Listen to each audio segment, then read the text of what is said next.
Hello, what's up mga kasabong? Ayun, nandito tayo ngayon sa panibagong episode ng Sabong Pinas! So yun mga kasabong, good morning po sa ating lahat. So umagang-umaga, nandito tayo ngayon sa aking batch 1 na ranging. Mga kasabong, kung mapapansin nyo talaga yung ranging ko is putol-putol po siya dahil per batch naman po mga kasabong. So ang gagawin po natin ngayon, ang ipapakita ko po sa inyo is kung paano talaga yung aming pagdi-disinfect at yung mga bibigyan din ko din kayong Para ka lasing.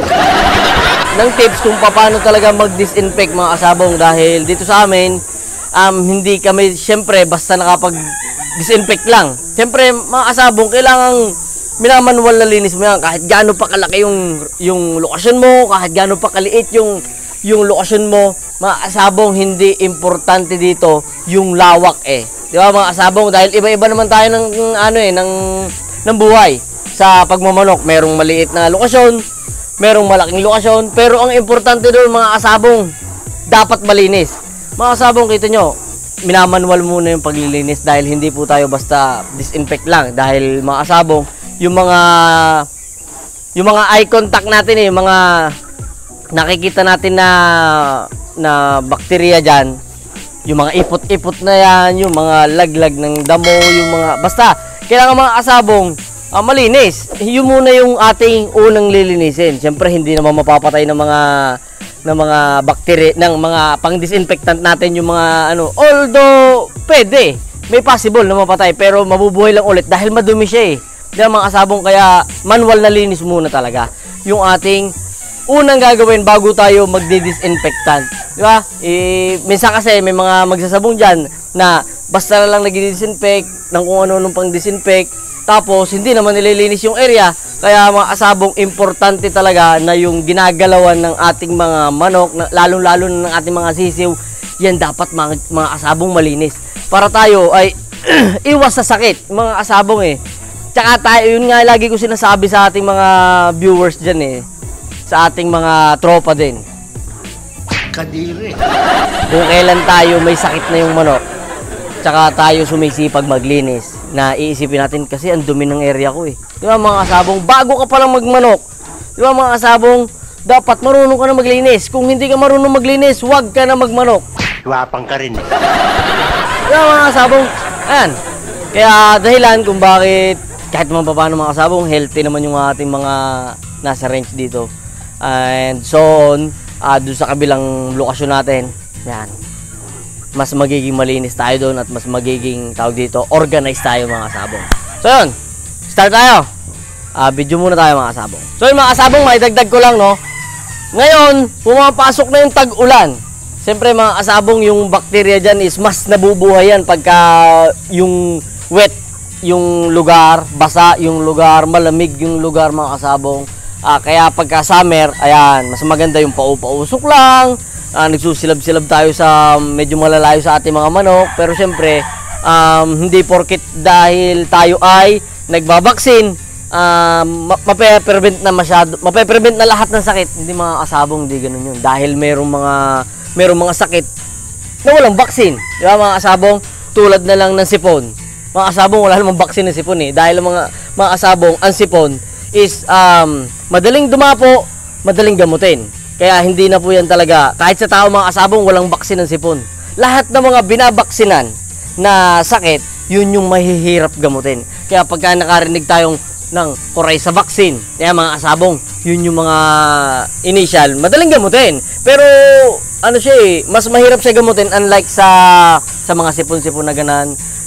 Diba? Sa mga halak-halak na ganyan. Ayun yung mga sakit na mabibilis dumapo, na mabibilis din naman gamutin, pero pagka siya ay nanatili sa manok natin, yun yung nakakapagpahina sa ating mga manok. Kaya mga kasabong, hindi natin pwedeng sabihin na, ay, madali namang gamutin yung sipon-sipon na yan. Kadiri. Kaya mga kasabong, mas madaling iwasan kaysa gamutin. Di ba? Pero pagka tayo nakaiwas, lahat ng manok natin makakaiwas. Yeah? Pero pagka yan is gagamutin mo, lahat ng manok gagamutin mo. So yun, mga kasabong, hintayin lang natin yung pagdudukot ng para makapag-start na tayo mag-disinfect. So yun mga kasabong, ito na yung aming mga gagamitin pang disinfect. Lalong-lalo na syempre ang ating power spray. So yung mga kasabong, mamaya papakita ko sa inyo paano gamitin yung power spray. Power spray. Ito muna, ito. Ito mga kasabong, nilipat ko lang daan ng nung pagbuhat nung tao ko, nabagsak, nabutas. Ito yung gamit kong pang disinfect. Omnicide mga kasabong. Ito mabisa to. Ang paggamit lang nito mga kasabong is ito isang balding tubig. Ito ang takalan pa din yung kanyang takip. So, mga kasabong, ito, ano to, mabisa to. Heavy to, pang ultimatum talaga to. Op, yan. So mga kasabong, isang taklob lang nito sa isang balde na tubig. Yan. Haluin yan. Mga kasabong, ang kagandahan dito sa disinfect na to is, malupit. Kalokohan yan. Malupit to mga kasabong dahil tawag dito, pwede yung direkta sa manok. Pwede nila malanghap yan. Dahil yung tapang niya is hindi masyadong nakakatusing sa ilong, pero yung tawag dito, yung epekto niyan sa mga lalo na sa red mites. Wala kami red mites dito. Nirerekta namin yan sa mga damo-damuhan. Basta mamaya, papakita namin kung paano gamitin. So, ayan mga kasabong, kung makikita nyo, isang taklob lang, iisipin natin parang wala namang epekto, pero mga kasabong, yun yung paggamit namin. Ito ang aming Omnicide. So sabi ko nga sa inyo mga kasabong, bihira naman ako mag-endorse ng ating mga gagamitin unless siya talaga ay effective. Wala pong patumpik-tumpik yan, i-endorse po ng ating Sabong Pinas yan. So yun, nasaan yung ating saksakan? May mga kasabong, ito na, gagamitin na namin itong aking power spray. Yan. Malakas yan, parang yan. Tika, baliktad. So yung mga kasabong, makita nyo yung isang balde lang nito, dito sa power spray, mas matagal siya Mas matagal siya at mas tipid talaga din na gagamitin yung ganito. Tsaka malawak siya, mga kasabong. Yung kasi, importante mga kasabong na napapabuga din natin syempre sa hangin. Dahil mga kasabong, yung mga airborne talaga, tulad din sinabi ko kanina, may mga airborne na bakterya, na virus, mahahagip niya. So mga kasabong, mas importante din yung mga ilalim na ganito. Mga kasabong, ito kasi yung dito lagi halos nag-i-stay. Kaya importante mga kasabong, mas matutukan yung mga ganito na pwesto nila. Yung mga ilalim na ganyan. Tapos mga kasabong, ito, ipapasa ko muna para makapag-start. Papasa ko muna sa aking I love you. Manyak pala ito eh. Ganun, mga kasabong, habang nagdi-disinfect ang ating kasabong na si Alvin, magdi-discuss lang ako ng about do sa mga tubig na naiipunan sa ating mga lokasyon. Mga kasabong, pagka yung mga gulong-gulong, yung mga hindi natin nagagamit na naiipunan mga kasabong ng tubig, siya yung siya yung pinagbabahayan ng mga lamok. Tapos mga kasabong, yung lamok na yon is pagka nakagat yung ating mga alaga, dun nag-i-start yung avian malaria na kadalasan mga kasabong talaga, dun nagbumula yung avian malaria na sakit ng ating mga manok na kung mapapansin natin is ang ipot niya ay kulay green na may puti-puti sa gilid yan. Basta, mga kasabong, sa ipot pa lang naman malalaman na natin kung anong mga sakit ng ating mga manok. Kaya, soon, i-discuss natin yung about sa ipot para kung sakaling yung ipot ng mga manok nyo ay... Ayan, mga kasabong, tinan nyo, ako nagdi-discuss ako dito. Yung amoy nung disinfectant is hindi masyadong masakit sa ilong. Ay, hindi masyado, talagang hindi pala masakit sa ilong. Dahil mga kasabong, ayun, balik tayo sa ipot. Mga kasabong, yung ipot na yun, di-discuss natin soon para malaman natin pagka yung ipot na nagaganon yung inyong mga manok, mga sisiw, ay alam na natin kung ano yung sakit at alam na natin kung paano gagamutin. Di ba mga kasabong? So yun, tuloy lang yung pagdi-disinfect. Ayan mga kasabong, pwede siyang direkta talaga sa ating mga sisiw at pwedeng direkta sa ating mga nakacord. So yun mga kasabong, ang sarap pang laro-laruan Sa pagkakamali mo pa, Nakakabano. you will be evaporated. Tay. So So yun mga kasabong, pagka naman tayo ay may mga disinfectant na ginagamit, hindi lang tong Omnicide, marami namang disinfectant po dyan. So tingnan natin kung po pwede silang idirekta sa manok, kung pwede silang malanghap ng ating mga manok dahil meron talaga mga disinfectant na yung tapang niya is nakakaapekto sa ating mga alagang manok. So yun mga kasabong, tingnan natin na hanggang sa yung ampiyas niya is pwede talaga sa manok, kaya ito aprobado to mga kasabong. Hindi sila maapektuhan dyan.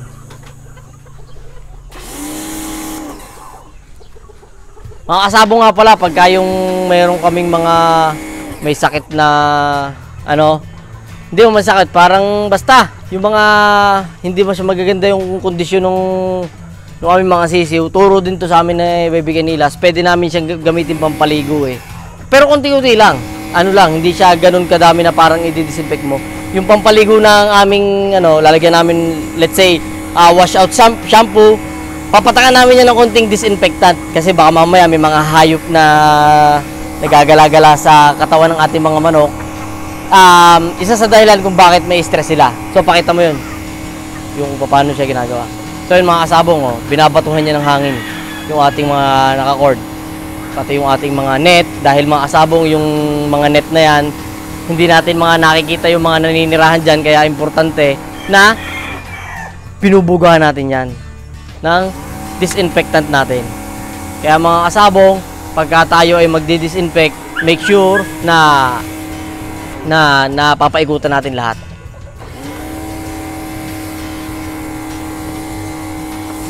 Kaya mga kasabong, ang pagdi-disinfect dito sa aming lokasyon. Ayan. Mga kasabong, abot yan hanggang sa kap, todo mo nga yung tas sagad mo doon sa taas. Okay. Yan. So mga kasabong, binubugahan yung hangin para may mga airborne na bakterya, airborne na sakit talaga. Ang dilim.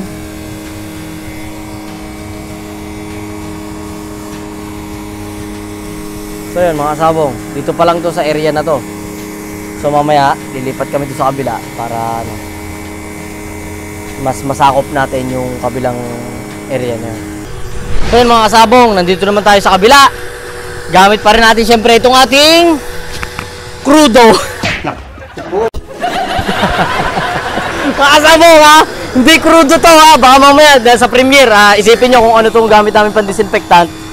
Omnicide mga kasabong, ito Omnicide, ito yung gamit namin. Sinalin lang, gawa ng So mga kasabong, ayan, kita nyo naman, iniikay ng ating si Alvin yung mga singit-singit. Kailangan i-disinfect ng ating crudo. Mga kasabong, ito sa mga matindi to sa mga virus.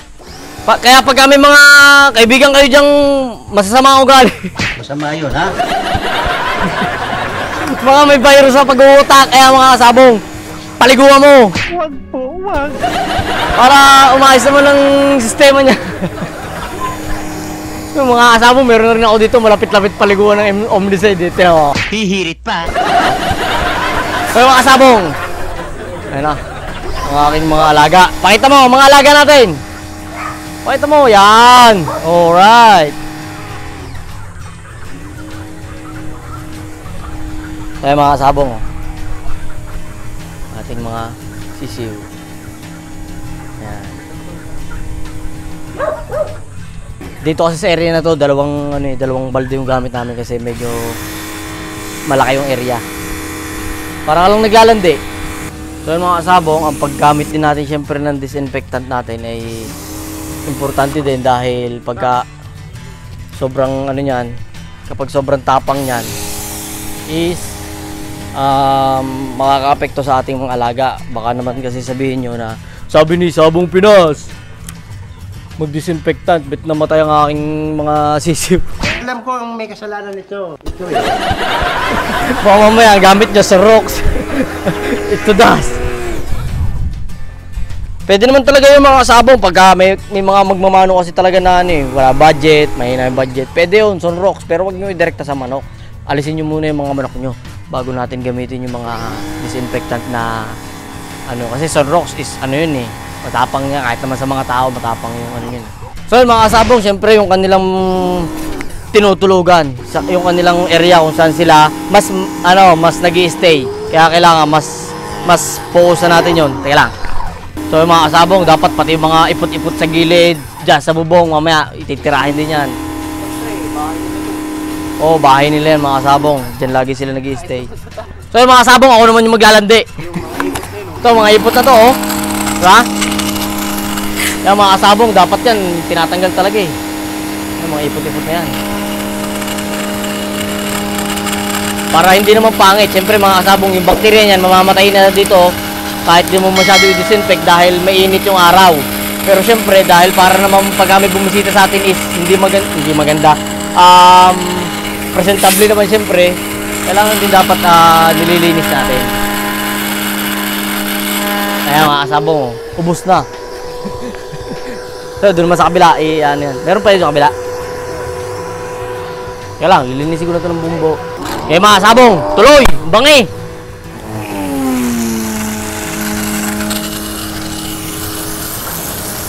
Mga kasabong, syempre, kailangan nililinis ko na rin tong mga area na to kahit maano siya. Dahil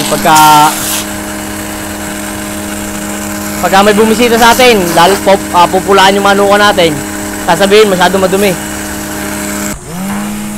So mga kasabong, hahagipin natin yung bandang nandun sa may cording. Pwede sa manok, mga kasabong. Ayun oh. Pwede yan. Oh. Hindi sila masyadong dyan, affected dyan. Pero mga sa kabila kasi mga kasabong, pa siya, gagrass cutter pa bago bukas ulit namin yung disinfect. Pero syempre mga kasabong, pagka meron tayong mga pinapaitlog, wag na muna natin isama dahil mga kasabong, kailangan sila eh. Kailangan hindi mag-change yung mood ng kanilang area. May privacy sila. Iba yung pinagpapaitlogan natin. Ayan, bago mo siya isa lang doon sa pagpapaitlugan, disinfect mo na para hanggang makatapos na yun. Dahil pagka sila nag-i-start ng mga itlog, ayun na, hindi na natin sila pwedeng masyadong stressin sa ganito. Dahil mga kasabong, kahit naman paano, na-stress din yung mga manok dyan, pero ayos lang yung mga kasabong, kaya nila yan. Kaya di siyempre mga kasabong nililinis namin, dahil isa rin sa pagka ikaw nagbebenta ka naman kailangan mga kasabong malinis area mo. Dahil pagka nabisita ka, pupulaan yun siyempre ng mga dumi naman manukan ni Sabong Pinas, pangit. So yun mga kasabong, natapos na yung pagdidiscuss ko. Kahit di pa kami masyadong tapos sa gawain, yung pagdidiscuss ko at yung pagpapakita ko paano yung disinfectant, pagdidisinfect at disinfectant na gamit namin. So yun, at least napakita ko sa inyo na ganun dapat yung sistema para tayo ay makaiwas sa ating mga sakit, sa ating mga manok. Mga kasabong, comment down below kung may mga katanungan kayo dahil hindi tayo madamot magbigay ng idea. Siyempre mga kasabong, kung tayo ay mga beginners at may mga matagal na tayo magmamanok na kulang yung ating mga gamit, di natin alam kung saan bibili yung gamit. Pwede tayo magtanong sa Sabong Pinas. Comment mga kasabong kung kayo ay may mga gustong contents. Ayan. So, kung maaari at kung hanggat kaya po sagutin ng Sabong Pinas, hindi tayo madamot dyan. So yun mga kasabong, gagawa ulit ako ng panibagong content kasi nag-ahapit gawa ng magbe-birthday ako. Hindi ako makagawa ng content doon sa araw ng birthday ko. So yun mga kasabong, kita-kits mga kasabong sa next episode ng Sabong Pinoy! Let's go! Peace yo!